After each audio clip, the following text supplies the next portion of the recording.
Hey, I'm Rachael. And I'm Amanda, and this is Beyond a Ballot.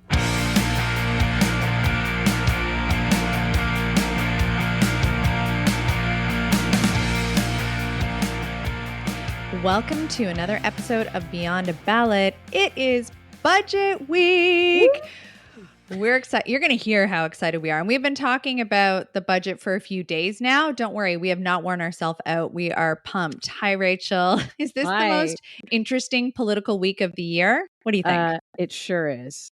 Well, for some people are exhausted of the budget, I think, already. But I think those of us that watch the budget so closely will never, ever get enough of it because it's not really even over. They still have to vote on it and decide if it's going to pass.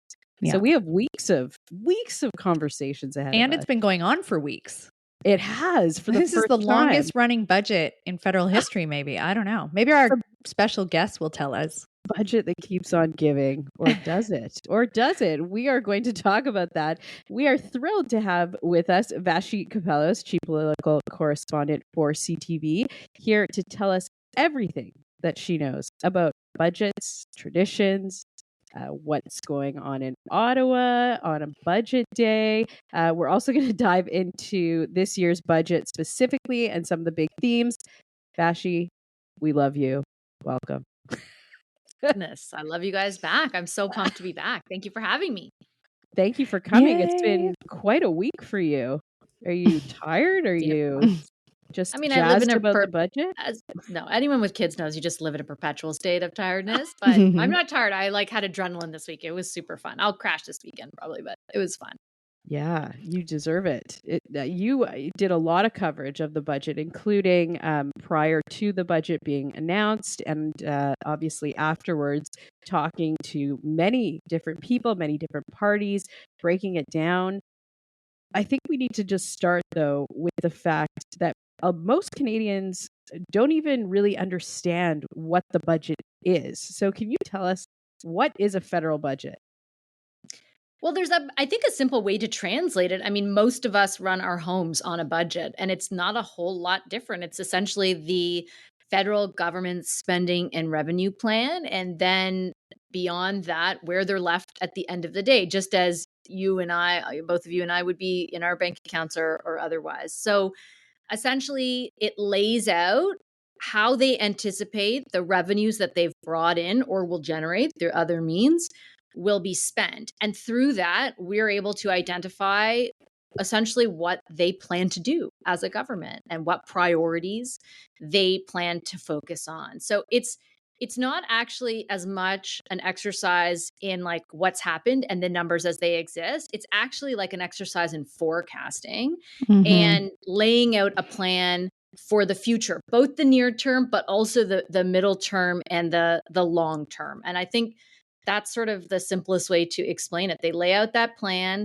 They show you how much they're going to spend, how much they're going to take in, and where we're all left at the end of the day, because it's our money ultimately that they're using that plan with. Yeah, and that's a really great point, because I think there's this huge disconnect that Canadians feel between reading a budget in Ottawa and their pocketbook.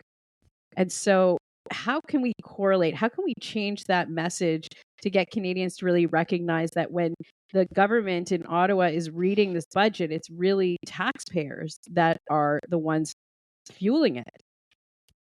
Well, that's the correlation right there. All the money they have to spend done is through our tax dollars, corporate tax dollars, et cetera, et cetera. So that's the easiest way, I think, to draw a straight line. But I also think the analogy of like, this is how we plan we plan for our own retirement. We plan for buying a house. We plan for buying a car, paying for our kids' education. Like that's our spending plan. We, all of us do that every year. It's the exact same thing, just at the federal level. That's the only difference, basically. There seems to be a lot of pomp and circumstance. See how I did that? Yeah, very cute. Very cute. Around budgets. Love it. Why? I mean, why do you, is it because it's so baked in tradition? We know it's coming, but there's a lot of hoopla around it. Like or maybe just in the Ottawa bubble. I don't know. What do you think about that? Yeah, I actually think it's one of the few things, and this depends on the government and the time of their mandate, but I think it's one of the few things that punches through the Ottawa bubble. I Yeah. remember growing up and watching Budget Day because it is one of those days that you can demarcate politically from the rest, I think, during the entire year. And I think, especially as you get more years under your belt as a government, that ends up being the case because there's more scrutiny, more interest in your future, or people are sick of you or they're not. So I actually find it is definitely one of those days where more people are watching than normal and consuming at least what gets out there. But at the same time, I would acknowledge much of it is steeped in tradition. Like Ottawa is a place like that, and politics, and I actually love it. I have no issues with that. That's part Me of what too. is like, I'm still in awe about this job because I did grow up watching these traditions, and now to live them and be in the foyer on those days is like not in any way anything but exciting. And so I do think a lot of it, and the pomp and circumstance especially, is certainly just based in tradition. And some of those traditions, I would say, are evolving thanks to the pandemic. And we can talk about that later, like the lockup and stuff like that. Some of them are antiquated and don't make sense anymore. But some of them, the fact that it's presented in the way it is, there's an embargo, that it's like, a day of heavy scrutiny, and that it is the key really document for the government about what they plan to do. I don't think that's going away anytime soon. So can you talk to us about some of those traditions? I've been in Ottawa on Budget Day as a staffer and a political staffer and for ministers, and ministerial staff go to the budget lockup to learn what's in it when you're in government. And I remember we used to all flip a coin to see who had to be locked up to listen to the budget because it's a long day and you sit there and you get your phone taken away and you have to learn all these economic policies. It's a lot. So what is it that happens on Budget Day in Ottawa generally, but also as a journalist? What's that day like for you? So it's different depending what type of journalist you are, but it is a day definitely, like you said, steeped in tradition. This idea, first of all, people will be like, "What's a lockup? What a weird way to describe it." Yeah. I kept calling it a lockdown, and I was like, you can't, no, wrong. No. Yeah, lockup. I don't know, whatever. It's like basically you sign a piece of paper that says you can look at the budget, but you can't share the budget. And up until a few years ago, that meant you physically went into a building as a journalist, as a staffer, as a finance department official, whomever wanted to know in advance what was in the budget, went into this building, signed that piece of paper, handed over any means of communication. Yep. Which is just wild to think about these days. Like I remember my sister in one budget I covered years ago, when I was a reporter, my sister was getting the results of her bar. And I was just like, I can't know till 4:00. And I remember reading it at 4 and like crying. And like, it was just like things like that stick with you. Anyway, spoiler, it was good. The result worked out. She's a full partner She's now. a lawyer. Yeah, it all worked out. But I remember being like so nervous and being like, I can't look at my phone. And even in those days, that wasn't that bad. That was like 12 years ago or whatever. Anyway, so you hand over all that stuff. And then the thing that's really cool, in my view, is that you have access to the people who essentially wrote the budget, who are experts in their area, because the budget is massive. It's also, I should note, like 400 pages plus, little under, little over, depending on the year. But it's, other than this year, you actually don't know anything that's going to be in it for real until you open that book. So you need the whole day to comb through it. And you have the opportunity in that lockup to then ask the people who wrote it or who are the subject matter experts about the specifics of the policies. So that when you go to the public, when the embargo lifts, you are informed and accurate about what you can share with them. And we also bring, for example, as media outlets, we bring economists into there. We bring certain stakeholders, like we bring any, say it was a big year or defense was the case. We'd bring an expert in defense policy. And so that like, no way I can know the ins and outs, math. I'm not a journalist because math's my strong suit. Like so people come in and they help you work through all of that. And in my mind, to be totally transparent, it was the most advantageous. I wish I could do that for every piece of legislation. I love the process. It makes for so much better reporting and so much better discussions and scrutiny on the government and others that I think it's a totally worthwhile exercise. I will note, like, in the pandemic, it had to all change. The thought of all of us going into a big room physically was like unheard of. And so they made it virtual. So you had to sign your life away, but like, oh my God, lo and behold, you could read the contents of the budget and look at your phone at the same time. And it worked. Nobody spilled the beans. And the reason they don't want you to spill the beans is primarily because these numbers are market driving. So they wait until the markets have closed, and that's when the embargo lifts, so that in case there's a wild number in there or some new taxation, whatever, that stuff drives markets. So they have to be very careful about that. In any event, during the pandemic, it never ended up happening. So they went back last year to a physical lockup. And here's the issue. As we know, newsrooms have shrunk a lot in the meantime.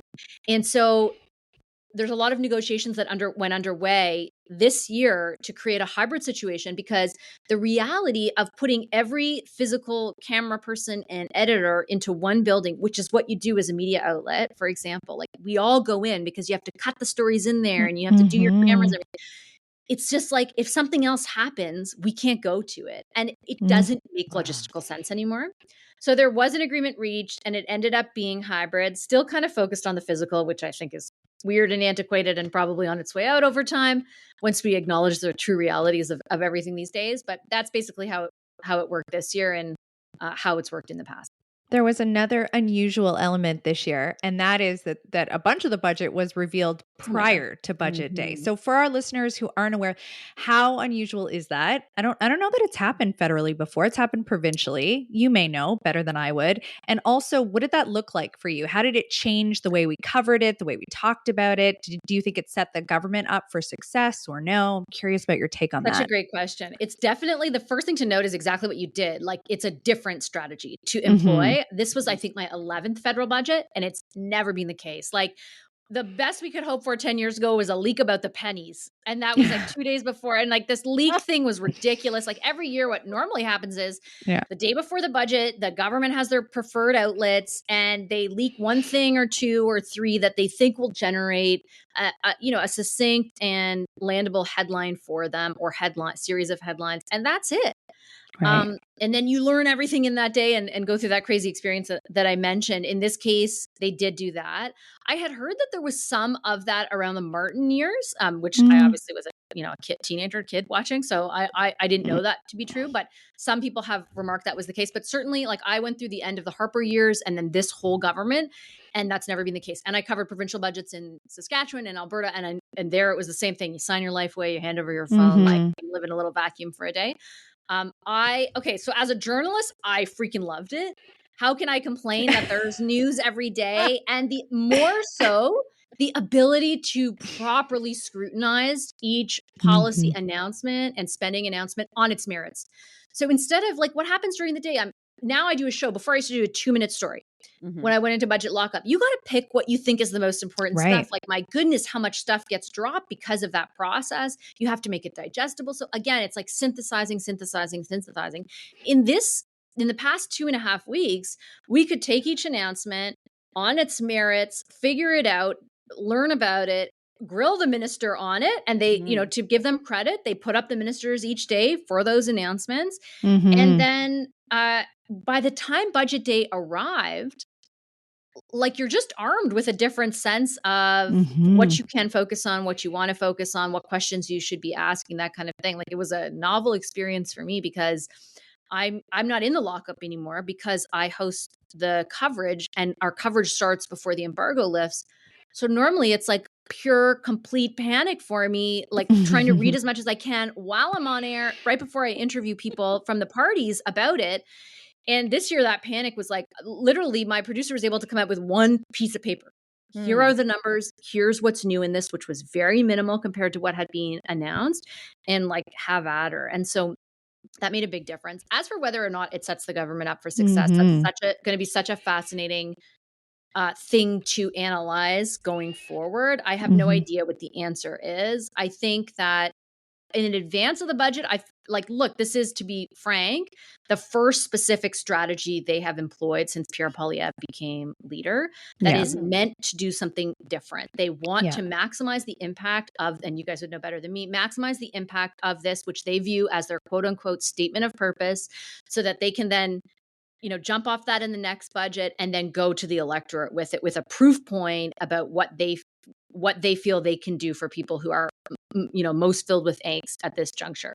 There are so many other factors that will be part of whether or not that works beyond just what they're presenting, including the amount of time they've been in office, their previous record, the sort of sense of pessimism among the electorate, the opposition and what they do with what's being put in the window. Like, there's so much else that will factor into that analysis. But I think regardless of that, you can unequivocally say they did something specific. They executed on a strategy they hadn't employed before.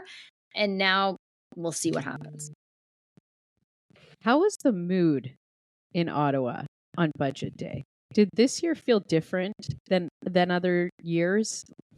I was talking about the budget and my reflection on it, and I said that it feels a little bit heavier this year.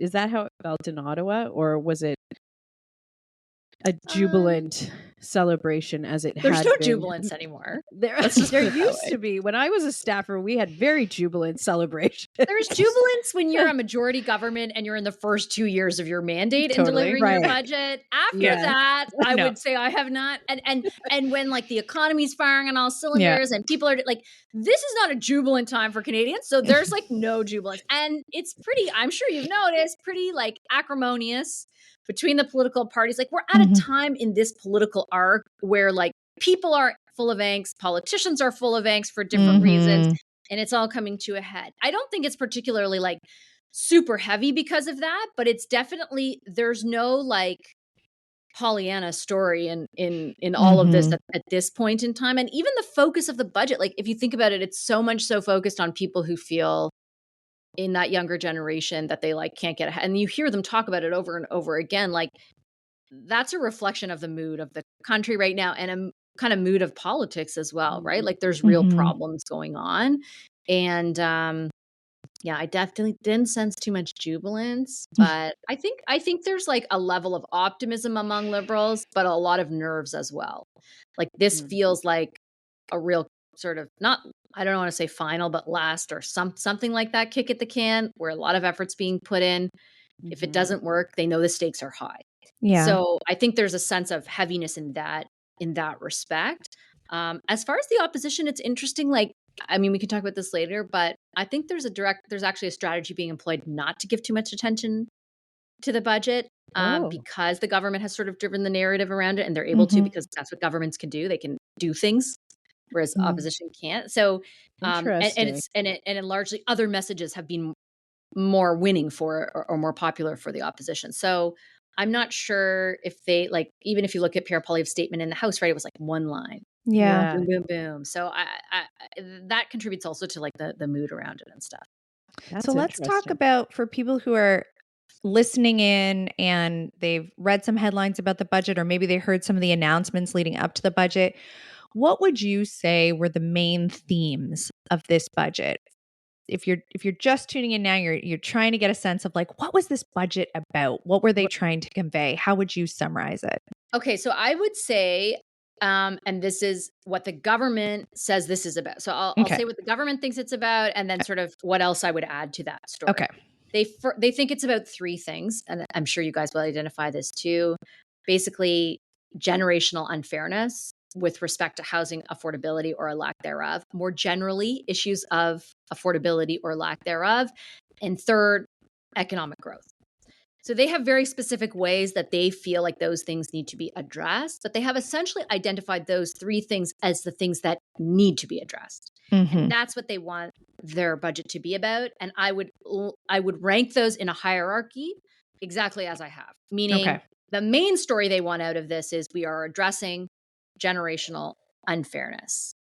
What I would add to that is they want to save the bacon. And they want to, and that is the fourth part of this budget that is hard to ignore. It is, and I don't mean that in a flippant way, like, this is their plan.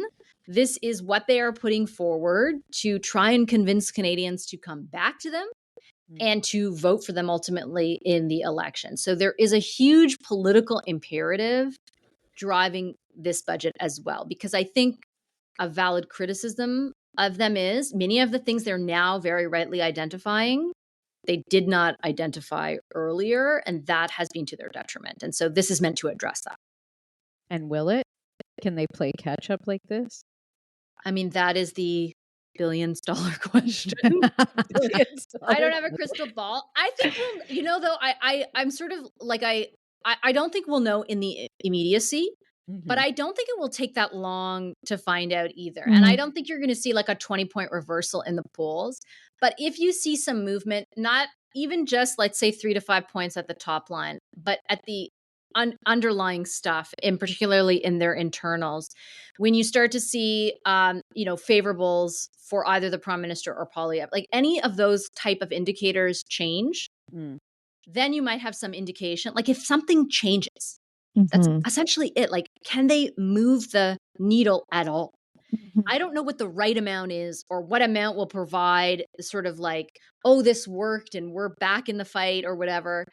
But if they don't, I know in the absence of any movement, I think it's a very different conversation because you have a proof point for the first time in a long time. We did something, we put it out on the table for people. And if there's no response, then you have confirmation with what they freely acknowledge behind the scenes, which is people have largely tuned them out. They're trying very hard to get them to tune back in. But we will, within the next 2 to 3 months, I think know one way or the other if that's possible. You've watched a lot of budgets, as you said, and so have I. It was interesting to me that this one was aimed at an entire generation. Or generations. Or generations. What was it? MZ. Millennials and MZ. I guess I'm just not cool enough to know that. Clearly. Somebody asked me, is it Gen Z or Gen Z in Canada? What do you say? All I know is they refer to it as MZ. MZ. Okay. The spinners will tell you it's MZ. Yeah. MZ. Okay, that's my new line. I'm just going to drop that wherever I can. Under so 43, if you're wondering. Yeah, talk to me about the MZs and why that was so important to this government. Because typically you try and put out a budget that encompasses as many voters, especially this close to an election, as possible. Like elderly tax cuts and first-time home buyer. Also tax cuts. Let's just put tons of tax cuts in there. You can see where I come from. But why is it so important for this government to aim at MZ? I think there's a political and a policy imperative to do so. And I'll start on the latter. So I'm sure you guys know, you live in big cities. My sisters are part of that generation. They live in Toronto. They have great jobs. They've had great opportunities. And they can't afford a home. It's pretty simple, right? They can if they decide to carry costs that are ridiculous and well above their means, basically. And I think that reality is not brand new, but has over the past 2 years reached a crisis point where that is now the majority of people under 43. And I think that the leader of the Conservatives from day one has recognized that as a problem with lines like, you're living in your mom's basement. Yeah. You feel like you can't get ahead. And the Liberals were late to recognize the severity and the scope of it. But this is their response to that, I would say. And I think they have very clearly identified what the problem is. The political imperative to them is, based on the publicly available polling data that we have, those generations have been the last to leave the Liberals, but they have. Abacus has them right now, that exact age group, the Conservatives, 20 points ahead. And the older Canadians, seniors largely, are the ones who have stuck by the Liberals and who remain sticking by them. The younger ones, though they have migrated to the Conservatives, were largely responsible for the Liberals winning the majority they did in 2015, but also being reelected in 2019 and 2021. So I think they see an opening, right? I think they see that demographic as key to their electoral success as it has been in the past, but potentially in the future. And that's the political imperative behind it. But it happens to match with the policy imperative, right? Which is that this generation needs help and needs recognition that their problems are different than other generations previously and even right now. There's two sort of catches to all that. that big question of tuning out. Like, Mm. does that generation feel that a government, forget about what party it is, that a government is going to solve their problems in that respect? I'm not sure that's the case. And the second issue is that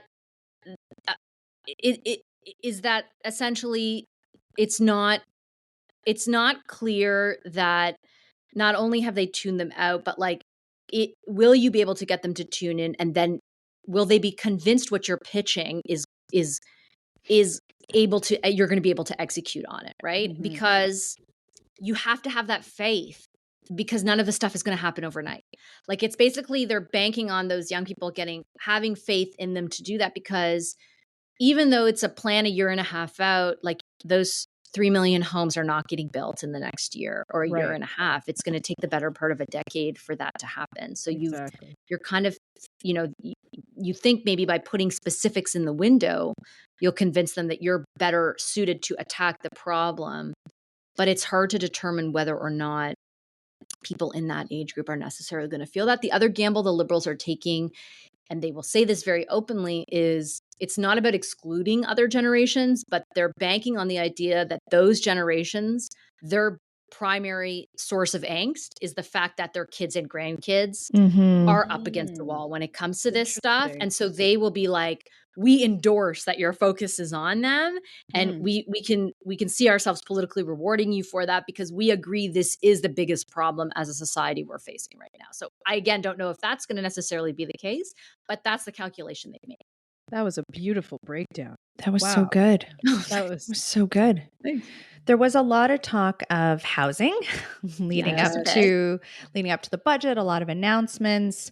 Were there any other, if somebody's listening right now and they're like, I feel like I've only sort of had a cursory view of what's happened in this budget, is there anything else specifically targeted at that generation that you thought rose to the top? Like things that really stood out for you in the budget that were particularly aimed at that group?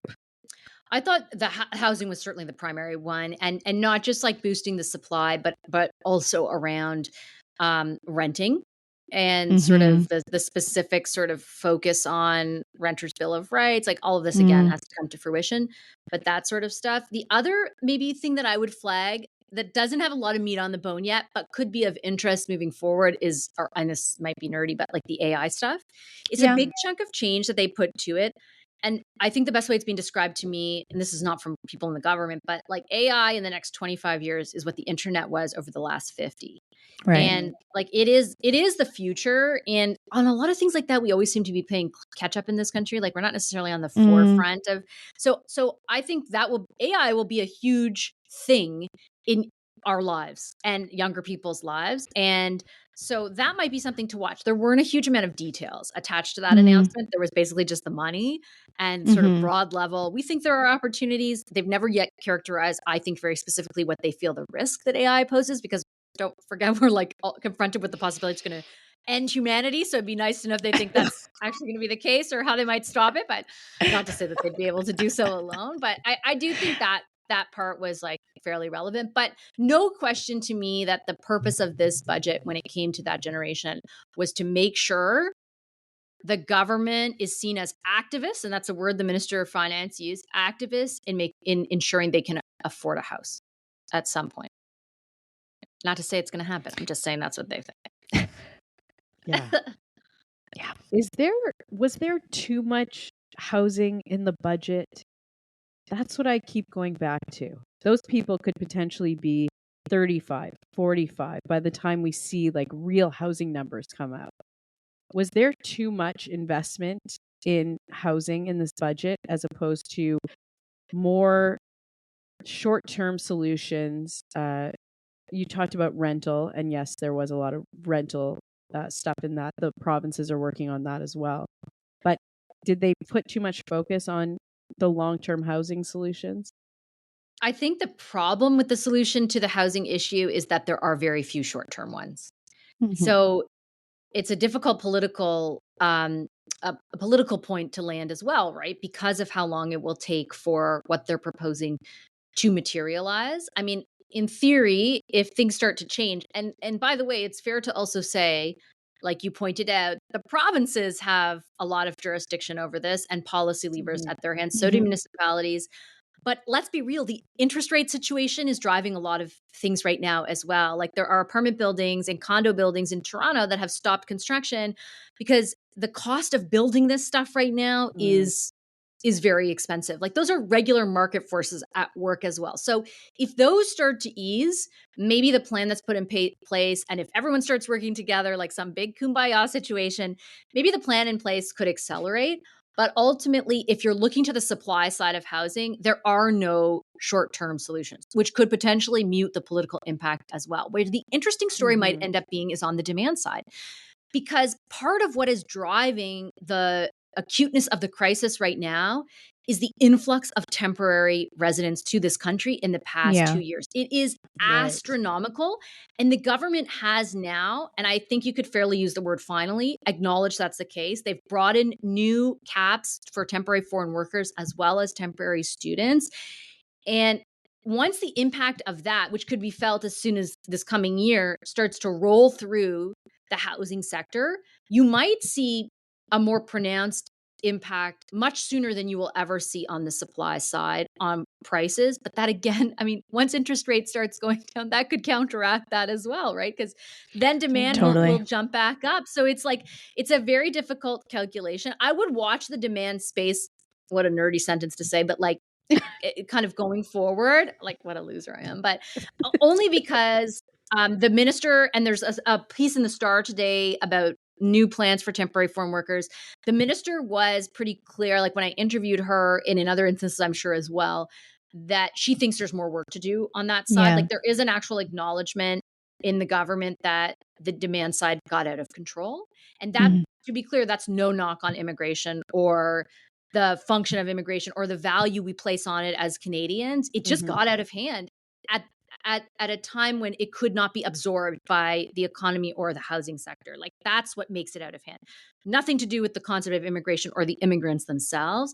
And the timing just couldn't have been worse. And so everything became a lot worse. And as a result, I think, let's see what these new caps do, because if they are as impactful as the government estimates they could be, and if other streams of immigration are addressed as well, then you could see some changes sooner than just by focusing on supply, which will only change things in the long term. I'm going to change gears a little bit. This was the first budget you watched as a mom, is that right? Oh no. Sadly, my kid's like 3 in a month. So When he's 3? Yeah. No, he can't be 3. Yeah, he's the same crazy. age Don't as worry, my I still look 3-year-old. pregnant, but I'm not. You look gorgeous and God. stunning, You're but hilarious. I have a problem with time. Okay, so Don't worry. It's a clearly. few budgets in with this kid. People say that to me all the time. How are your toddlers? Nope, they're 6. It's fine. They don't look at your Instagram. I know how old they are. I have basically a 10-year-old, and he thinks he's 27. It's all good.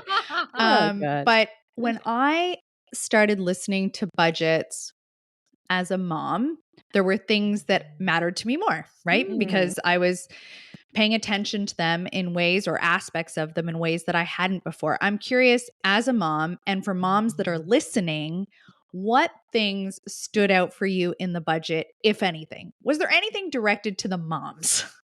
That's a great question. I need to start thinking as a mom more. I don't know. You're like, I don't pay attention as a mom. I don't know if I pay attention to a single thing. I mean, the big thing for moms was the daycare stuff over the last number of years. Yes. So that I remember paying very close attention to. And that has had a material impact on, the affordability of daycare, but also the women's female participation in the labor force. So full credit on that. Although I will say there's a huge wait list now everywhere. So that's another aspect of the problem that needs to be addressed. But I'm putting that aside. I guess, the National Food Program, which again is just like, it's just a plan. It's an initial announcement. So I'm not sure of all the specifics, but I think that would jump out only because the thought of a kid not having access to food is like literally heartbreaking. And I know that's been long lobbied by a lot of groups who represent underprivileged kids, but also some of the opposition party, like the NDP in particular, for example. So that one jumped out. Otherwise, I'm not so sure. Maybe contraception for people who don't want want kids. I think for me, like a lot of that stuff is No, that's what every mom's like, oh my God, great idea. No, Yeah, thanks so much. that hilarious. was announced well before because it was part of the pharmacare plan, like almost Yeah. 6 weeks ago or something. Sort of pharmacare plan, I guess you could call it. That was announced. So maybe that's why I didn't take note of it in the actual budget. There was just some money attached to how much that would cost over the next number of years. But Yeah. I'm not sure if there's necessarily something else as a Sorry, mom moms. thinking Nothing about. for you. I'm Nothing for you, moms. well, maybe sort of as a mom, I think about this is going to be a cheesy statement, but I definitely do think about the issue my kid is going to have to face and Yeah. the kind of economy and opportunities that are going to be available to him. And if this is going to be a country, like, I don't know if you're supposed to say this, but I want my kid to be very ambitious. I want my kid to work my example was entirely set by my dad, who at 77 is still self-employed and works 70 hours a week. Like, I want my kid to be like that. And I think about whether or not that will be incentivized or rewarded, or if this is the type of country that appreciates that. And this budget kind of spoke to that in some good and bad ways. So I think in that vein, that's how I think about it. What was the most surprising thing that came out of this budget? Was there anything that you opened up and you were like, whoa, the Canadian Space Agency, wow, they're getting a lot of money? No. What? I was excited I don't care anything about that. No, I'm just kidding. Space? Oh, okay. I think there's something in there for space, but I don't know what it is.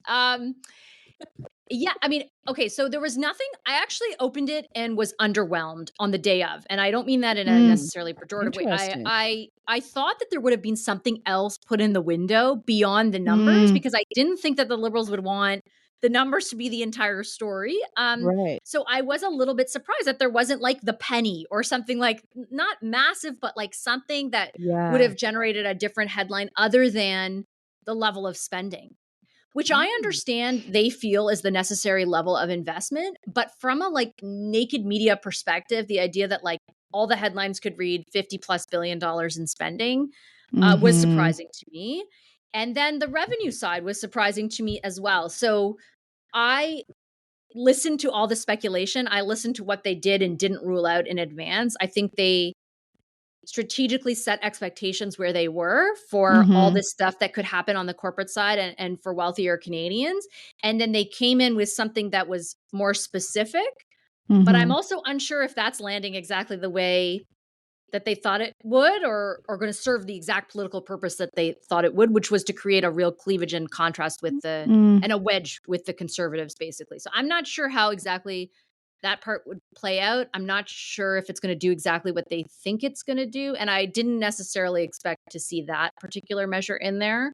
I didn't know exactly what I would see. I just thought it'd be something in the like, make them pay their fair share type of vein. And that's what it ended up being. That's it. Otherwise, very slim on surprises, partly thanks to their strategy, but also partly thanks to like, there wasn't a lot beyond the numbers on the day of the budget.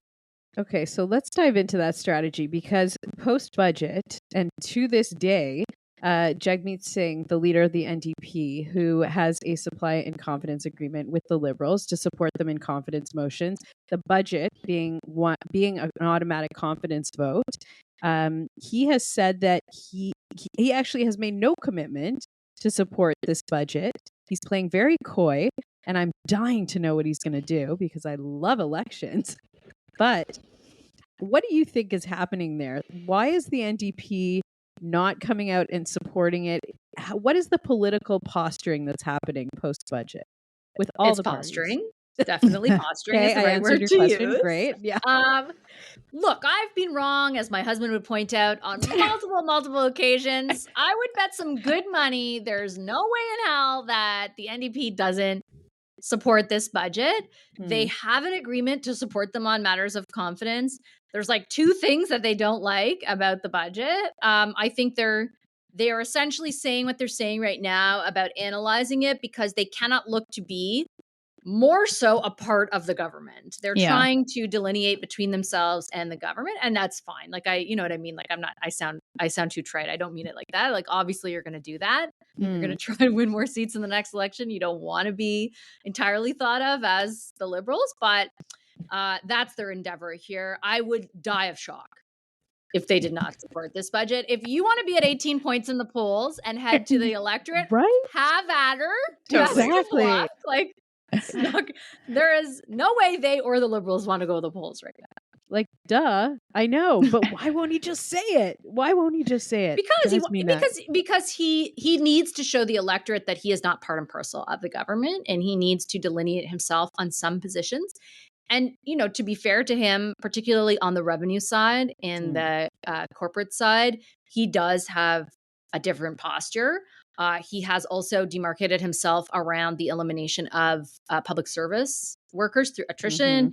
He's unclear on the plan, he says, and wants to know more details. And so on those issues, and if you think about the constituency of people he's talking to on those issues, they are, his base. Right. He needs to show some difference between himself and the Liberals. And I think that's what that's an exercise in. A lot of that right now. A lot of posturing. There always is, though, right? Yeah. There always That's is. fun, yeah. Yeah, this is what makes it fun. This is what makes it entertaining.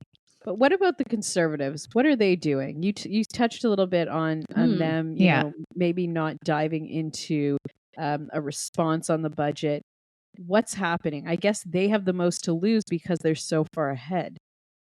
Yeah, that's a good way to look at it. I think it's been as interesting as it has been to see the strategy employed by the government. It's been interesting to watch the response from the opposition, because the opposition, and particularly the Conservatives, have been driving the agenda for so many months. This is the first time they've been in response to it. And they were very judicious, I would say, in the way, or careful, for a different way of saying it, in the way in which they reacted to the news cycle over the past 2.5 weeks. And they actually kept the reaction very minimal. And I think that was deliberate. I think it was because if they acknowledge the substance of the policies and enter into a debate on that, it becomes a harder argument to make to say there aren't any policies.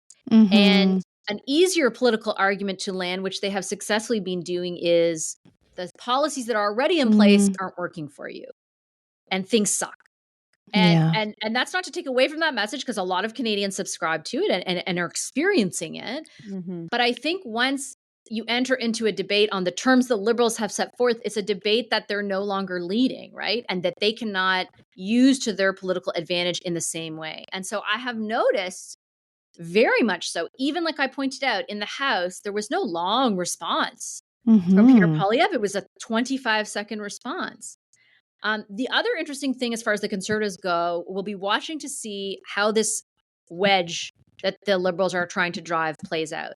So the wedge is around the capital gains tax increase. And you heard it, the second question period started yesterday. The first comments from the Prime Minister and Pierre Poilievre to whatever Poilievre asked was, why are you standing with the wealthiest among us? You're not prepared to make them pay their fair share. We are. Give us an answer on that. And I have asked now the deputy leader as well as the Conservatives finance critic, so would you reverse this capital gains thing? Yeah. They won't answer. Like 14, of course, me, like 14 questions later, they're still like, no answer on that. They go right back to the messages that do work for them, right? Around the carbon tax, around reducing other costs and expenditures and that kind of thing. So I think that the aim for the budget is twofold for the Liberals, and therefore has implications for the Conservatives in two ways. They want to try and get those voters back from the Conservatives, the younger ones, and make them tune in through what they're announcing in the budget. But they also want to go on the attack against the Conservatives and create a wedge that will allow them to resonate again with that subsect of voters, but even maybe a broader reach of them, by painting Conservatives as sympathizers to the most wealthy and unprepared to go after them. The difference here, or the interesting thing will be to see if they take the bait. Conservatives are pretty good at like changing the channel, changing the messaging. And so I'm not sure whether they're going to be drawn into that fight. And the other thing I'm unsure of is if the measure itself is enough to draw them in. Like, it's not like creating a new income bracket or putting an excess profit tax on, let's say, oil and gas, where it's like pretty obvious, you know what I mean, what you're doing. I think there is some concern among people who are not among the most wealthiest that the capital gains changes will impact them. And it's like not a black and white dunk, if that makes sense. Right. Like, it's not just like, oh, this is clearly the wealthy, even though the government's explicit that that's their intention. I think the reaction has been a little bit more It's been mixed. broader. It's Yeah. been broader. So it's like, is it that simple of a wedge to land on the conservatives? Like, I'm not sure. I think like time will tell on that, but you can tell that that's what they're trying to do. Do you think the conservatives get away with not answering that question? Not answering if they'll reverse it. It depends Yeah. like how important it becomes to Canadians. I think it's like in the same vein as, so there's other questions that they won't answer around big programs Canadians have become accustomed to, like the Canada Child Benefit, like the daycare subsidies. Right. Maybe in the future that also includes, for example, dental care. I don't think it's fair to say that it does at this point because the program isn't off and running. And Right. now we found out dentists haven't even signed up for it in large droves. So I think there's still question marks. But like I use those two programs because I actually feel like those are probably the biggest things that the government has done with their mandate. They Yeah, have I agree. mainly impacted women and kids, but also they have lifted people out of poverty with the Canada Child Benefit. So if you're going to take that away, that's going to be a big deal. And again, I've asked it 100 times, and they will not offer specifics in response. They now have they keep saying, "We'll do it in the campaign. You'll be the first to know," et cetera, et cetera. Okay. So it's a live question, I think, about whether or not. I think what's working to the Conservatives' advantage is that we are far away from a campaign. I think the calculation for Canadians closer to an election changes. I think they would like more specific answers from all the opposition parties about what they would do. But at this juncture, the pressure is just more on the government. And that's a virtue. That's just a virtue of the electoral cycle. At the same time, I think the other sort of like advantage the Conservatives have is that the Liberals have been in power as long as they have. Yeah. And so there's an actual record to question them on and for Canadians to scrutinize versus a set of hypotheticals that they won't answer. And so that's, again, it's not like an indictment of a specific government or party. It's just like the way it is because we're this many years into the mandate. So good. Do you think having now looked, Rachel has more questions. Oh. We're coming to our end, but I can my feel her. Grand finale. She has a grand finale question right now. I hope I don't suck. Yeah. You'll be great. Having looked intensely at this budget, does this signal to you that this is the last budget this Liberal government will be putting out? Or do you think we will have another budget in 2025? What did this budget say to you? I think there will be another budget. Like I said, given where the Liberals and the NDP are in the polls, if they want to go to the election, best of luck. But I don't think they're going to do anything to get there. I think they also see it as a two-budget electoral strategy. I think like this is phase one and that will be phase two. The question politically, I think, and I think we talked about this last time, and you guys were probably right and I was wrong, but I don't think it's a guarantee it's the prime minister who delivers the next budget. I think even now?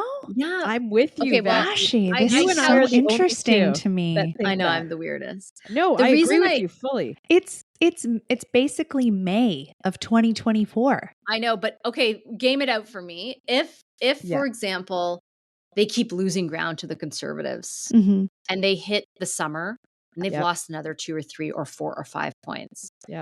After going to all this effort. Right.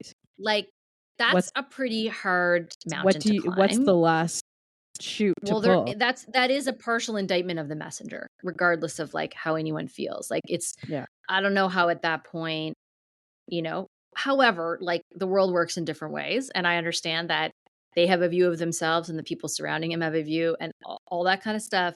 I just think that there will be heightened conversations if 2 to 3 months from now they fail to move the needle, but also if they lose more ground to the Conservatives, that's like, what else is left? Like, how do you counter that with the same person leading the charge, the same messenger to Canadians? Like, I think I just still think that should they find themselves in that place in the summer, you'd have to go through the resignation, a leadership race, finding a new leader, and getting Canadians familiar with that leader and heading to the polls in the same year. That feels so unlikely. I mean, it's been done. You're right. You're totally right. But feels done. so unlikely. In a Yeah, you're shorter totally period. right. It's just Especially like- because anyone who I could imagine assuming that position would require a lot of effort to get Canadians truly familiar with the name. Oh yeah, like It's we not like know we have a people household and name. nobody knows. We don't have a Nobody single knows. one. No, Nobody they don't knows. have a single one. No, none. Yeah, no. I But agree maybe with that that's a good 100%. Maybe that's a good I thing. don't know. I don't know. Well, I think what they know they associate with the prime minister. Like that's like Yeah. Yeah, the exactly. brand. It is his brand is the party now, right? Yes. So Yeah. I don't know if that. Yeah, I agree. I think that's all right. I just also like think about if I were in that position and I threw everything. It's like everything in the world at my show. Mhm. And I kept losing to everybody else. Like eventually Yeah. I got to look in the mirror and be like, it's me. It's maybe not everyone. You know what I mean? And I don't know, but I know it works differently. I know you have to have a certain level of sort of like oblivion to all that to occupy that job. But I don't know, this odd leak about Dominic LeBlanc and like, Yeah. it's just that I didn't know. come out That of came nowhere. out. That Like, was not good. Anyway. That's right. we'll see. Fascinating times. I'm with you, Vassy. You and I'm going to be standing right there covering the Liberal leadership race with you this summer. I can't wait. Not happening, guys. Or we'll just be eating our words a year from now and I'll be like, well, like Yeah. my husband says, I'm wrong a lot. So We'll be buying That's Amanda fine. champagne. That's fine. Whatever. As long as we get to drink it too. All right. Well, we want to thank you very much, Vassy Kapelos, Pleasure. for joining us on this episode to break down the budget. You survived another budget year. Congratulations. We'll see how the vote great goes. pleasure. How lucky I am to cover such a It's fun true. and important thing. It's like the greatest joy. Yeah, And I'm how super lucky we are to have your incredible brain Oh, to yeah, break it right. down on your show, on your radio show, on the 27 different shows that you host, on our podcast. Honestly, Sick you of are me yet? Yeah. no, you are a true Canadian treasure. I mean that so sincerely. You are Oh, such a brilliant woman, and we have Thank so you. much fun. Will you come back? We'd love to have you back. I mean, if you're stuck and you really need to fill some time, I'm Oh, really come on you now. can come back I'm every joking. week. Yes, Don't it's even my worry. great pleasure. Yeah, you guys are doing Thank such a you. wonderful job. I love listening to you. I'm so Thank glad you. that you're talking about politics in this kind of an arena with two amazing moms and women. And yeah, it's my joy to come back anytime. Thank Thank We'll you. hold you to Thanks that. so much for being here. All right, and thank you for listening. We will talk to you next week. Thanks.